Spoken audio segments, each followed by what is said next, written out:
अस्सलाम वालेकुम and welcome back again to the channel. I hope आप सब लोग ठीक ठाक खैरियत से होंगे। अल्हम्दुलिल्लाह आई एम गुड ऑल्सो। हम होम मेकर्स और हाउस वाइफ के वीडियोस में जितना कंपटीशन है ना, सबकी अपनी अपनी मेहनत है और हर एक की अपनी अपनी काम करने की नीश है। जो और जितना जिस किसी को भी पसंद है वो शेयर करती हैं, आसानी जिसको जिसमें लगती है, और सब अपनी लिमिट्स में रहकर अपना अपना काम भी कर रही हैं। आप में अक्सर मेरी सिस्टर मुझसे मेरी डेली व्लॉगिंग और किचन क्लीनिंग से लेकर होम क्लीनिंग की शेयरिंग की डिमांड करती हैं, और मेरी कोशिश जो होती है मेरे मुताबिक अपनी बाउंड्रीज़ और लिमिट्स में रहते हुए ना, जितनी हद तक हो सकता है जिसमें मुझे कन्वीनियंट लगता है, आप सबके साथ में मोटिवेशनली अपनी शेयरिंग्स अपने व्लॉग्स के और चैनल के थ्रू करती रहती हूँ। जो मेरा शौक़ है, मेरा मकसद पैसा कमाना बिल्कुल भी नहीं है जिसके लिए मैं अपनी बाउंड्रीज़ या लिमिट्स को क्रॉस करूँ। मुझे ऐसी कोई ज़रूरत भी नहीं है, अल्हम्दुलिल्लाह। सो खैर जी, आज हम बात करेंगे कुछ छोटी मोटी बातें और ऐसी टिप्स जो कि किचन से ही बिलोंग करती हैं। ज़ाहिर है हर खातून की रूटीन का जो स्टार्ट और एंड होता है ना, वो किचन पर ही होता है ना यही बात।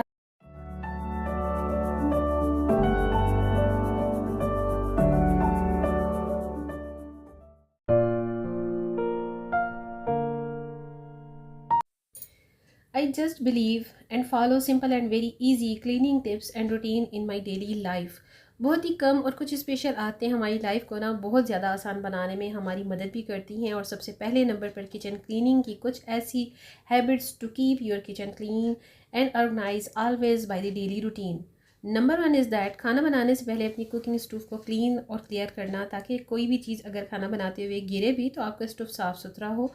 मैं हमेशा से रात को सोने से पहले ना अपना किचन समेट कर सुबह नाश्ते की तैयारी के साथ और स्टोव को क्लीन करके ही ऑफ़ करती हूँ, ताकि अगले दिन सुबह मॉर्निंग में मुझे साफ़ सुथरा नीट एंड क्लीन किचन और चीज़ें अपनी अपनी जगह पर मिले। कुकिंग पॉट्स और स्पून्स को इस्तेमाल के बाद वॉश करना और ड्राई होकर रख दीजिए। माइक्रोफाइबर क्लॉथ इस तरह से किचन क्लीनिंग में ना आपके लिए बहुत यूज़फुल रहते हैं। बड़े अच्छे से एक एक स्पिलिश पार्टिकल को क्लीन कर देते हैं, और मैं तो माइक्रो क्लॉथ का यूज़ तमाम घर की डस्टिंग और क्लीनिंग में लाजमी करती हूँ। किचन काउंटर पर कुछ भी अगर गिर जाए तो जल्दी से उसे वाइप ऑफ कर लीजिए। बाद के लिए उसे बिल्कुल ना रखें, एक तो वो हार्ड हो जाएगा और दूसरे चूंटियों के आने का मौका आप उनको खुद दे देते हैं काउंटर पर गिरे हुए स्पिलेज की वजह से, इसलिए उसको भी हाथ के हाथ साफ़ कर लीजिए। नंबर थ्री, किचन काउंटर को हमेशा हल्का फुल्का रखें, यानी क्लटर फ्री। आपने मेरे अक्सर ब्लॉग में देखा होगा, मेरा किचन काउंटर बिल्कुल ही स्पेशियस रहता है, क्लटर फ्री रहता है। इसलिए कि जितनी चीज़ें आप किचन काउंटर पर रखेंगी ना, तो आपकी स्पेस नहीं रहेगी और आपका किचन काउंटर भी आपको मेसी ही फील होगा। नंबर फोर, सब्जी कटिंग करते वक्त या किचन में कोई भी काम करते हुए उसका जितना भी सारा पील होता है ना, एक अलग से शॉपर में डालने के बाद किचन के बिन में डालिए, ताकि इस स्पेले से ना तो कोई स्मेल हो और ना ही किचन बिन में पड़ा हुआ ये गार्बेज आपका मुंह चिढ़ाए। नंबर फाइव, खाना बनाते हुए स्पाइसेस जार्स को इस्तेमाल करने के बाद हाथ के हाथ साफ़ करके कैबिनेट में रखते जाएं। मेरी तो भाई बचपन से ये आदत है, जिस तरह से मैंने अपनी अम्मी जान को देखा सेम टू सेम मैंने वैसा ही किया। और कुछ ना कुछ ये जो आती होती है ना, इंसान को इनहेरिटेड भी होती हैं। और जब से मैंने अम्मी के साथ किचन वगैरह में हेल्प करना स्टार्ट की थी ना, तो ये सारी सिमेट्री जो है हैबिट्स की, ये तमाम की तमाम मुझ में ऑटोमेटिकली शिफ्ट भी हुई और गॉड गिफ्टेड भी। जार साफ भी रहेंगे इस तरह से, और किचन के काउंटर पर मेस भी क्रिएट नहीं होगा। यहाँ पर माइक्रो फाइबर क्लॉथ और इस तरह के जितने भी डस्टर्स हैं ना, शेयर करने का मकसद यही है कि इनको हाथ के हाथ आप वॉश भी करती रहा करें, साफ़ भी करती रहा करें और अपनी रेंज में रखा करें, ताकि वक्त पड़ने पर ये आपसे दूर ना हो। नंबर सिक्स, जितने बर्तन जमा होना वक्त ज़रूरत के साथ, अगर आपकी हेल्पर आपके साथ है तो वेल एंड गुड, अगर नहीं तो हाथ के हाथ इन सबको वॉश करती जाइए, ताकि आपका सिंक भी भरा हुआ ना रहे।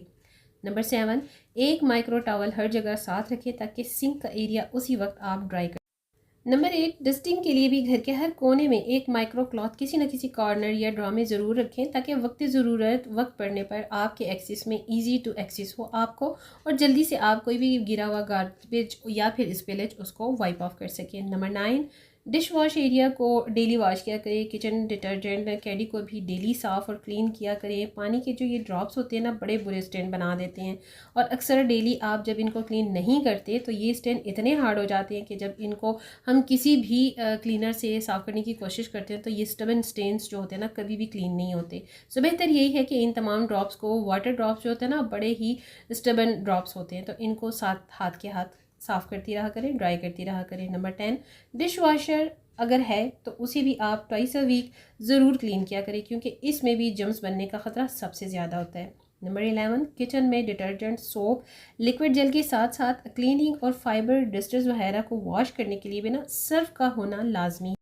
नंबर 12, वॉशिंग स्पंजेस को एवरी वीक ज़रूर चेंज कर लिया करें, और अगर पॉसिबल हो तो एवरी सेकंड या थर्ड डे गर्म बॉयल पानी में थोड़ा सा बेकिंग सोडा या फिर वाइट विनेगर यानी सफ़ेद सिरका डालकर वॉश करके 1 घंटा दो ज़रूर इन्हें धूप लगवा दिया करें। नंबर 13, किचन कैबिनेट के जो डोर्स और स्विचेस होते हैं ना, जो आपके इस्तेमाल में थ्रू आउट रहते हैं, उन्हें भी सर्फ के साथ ज़रूर हर रोज़ डस्टर से क्लीन करती रहा करें ताकि इन पर ग्रीसी स्टेन्स ना जम सकें।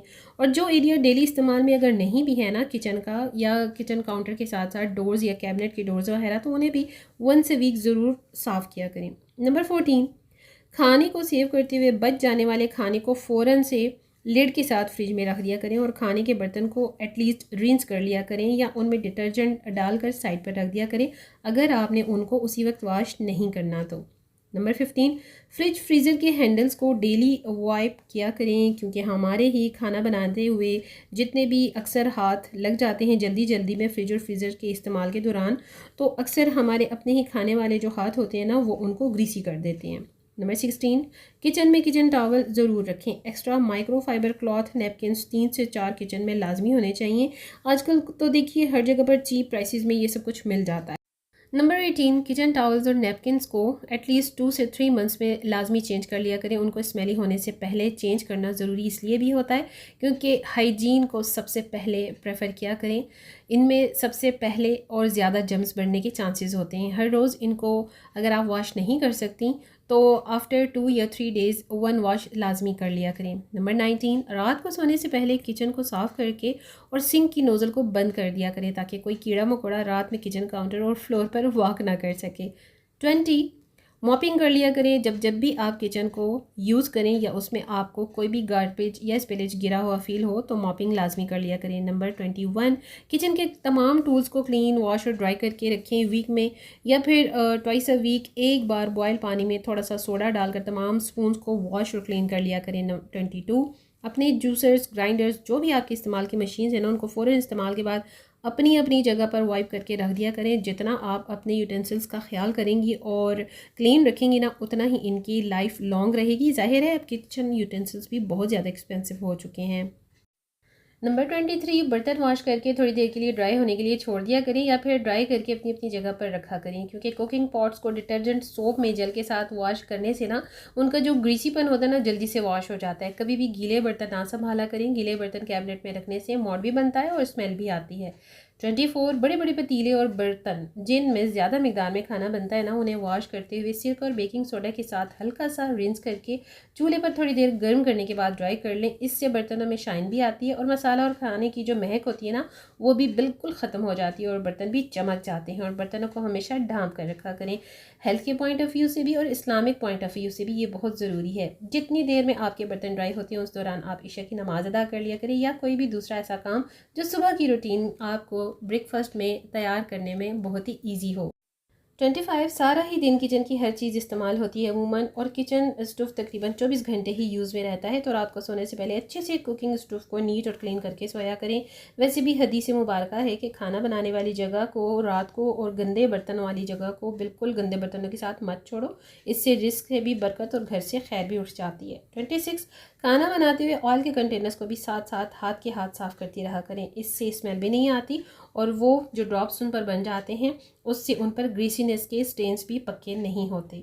27, किचन के स्विचेस फैंस वगैरह को भी एक नज़र ज़रूर देख लिया करें। अक्सर लेडीज़ इस तरफ ध्यान ही नहीं देती और ग्रीस जमती रहती है, इसलिए किचन की हर चीज़ को तवज्जो और सफाई की ज़रूरत हर वक्त ही पड़ती रहती है।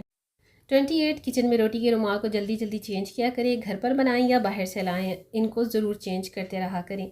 मैंने काफ़ी लोगों को देखा है जो किचन टॉवल्स और रुमाल को उस वक्त तक यूज़ करते रहते हैं जब तक कि उनमें से स्मेल ना आने लग जाए, जो कि बड़ी गलत बात।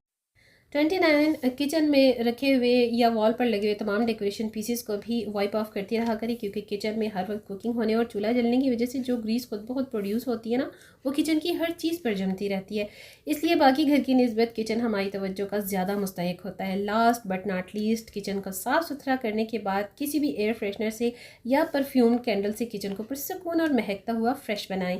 घर और किचन बड़ा हो या छोटा हो, सिंपल हो या मॉडेस्ट हो, उसे क्लीन और ऑर्गेनाइज्ड रखने के लिए सिर्फ थोड़ी सी तवज्जो, शौक, डिसिप्लिन की ज़रूरत होती है। मुझे मालूम है आप में से सभी ख़वातीन तमाम टिप्स को और हैबिट्स को फॉलो तो करती ही होंगी जस्ट फॉर मोटिवेशन, शेयरिंग करना मेरे अपने स्टाइल से और हैबिट्स के व्यू में, ये हो सकता है कि मेरा भी कोई पॉइंट या हैबिट आपके लिए फ़ायदेमंद साबित हो। और मेरे मोटिवेशनल व्लॉग को मेरी बहनें जो पसंद करती हैं, जब अप्रिशिएट करती हैं, तो मुझे मेरे व्लॉग बनाने की मेहनत वसूल हो जाती है। ऑफ़ कोर्स सभी ख़वातीन की डेली हैबिट्स में ये तमाम आदतें और टिप्स तो शामिल होती ही हैं, बस सबका स्टाइल और करने का तरीक़ाकार थोड़ा सा दूसरों से अलग होता है। अगर आप चाहती हैं मैं इसी तरह की मोटिवेशनल मज़ीद व्लॉग्स और वीडियोज़ आपके साथ शेयर करूँ तो कमेंट्स में ज़रूर बताइए।